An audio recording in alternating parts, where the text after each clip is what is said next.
ভাই মহারাজজি নমস্কার। আপনাকে স্বাগত, সাংবাদিকদেরও স্বাগত। আপনাদের ধন্যবাদ এত গরমের মধ্যেও এখানে এসেছেন।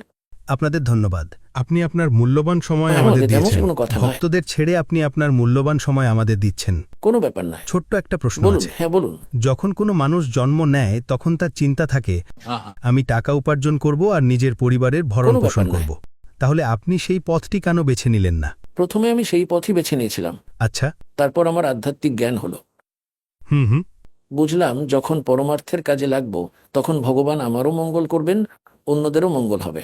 নিজের জন্য তো পশুও করে, হুম। পাখিরাও করে, একে অপরের কাছ থেকে ছিনিয়ে খায়। মানুষও এখন সেটাই করছে। তাই মানুষ আর পশুর মধ্যে কিছু পার্থক্য তো থাকা উচিত। আচ্ছা। আর ভগবানের একটা বিধান আছে, करबला हो बला अंत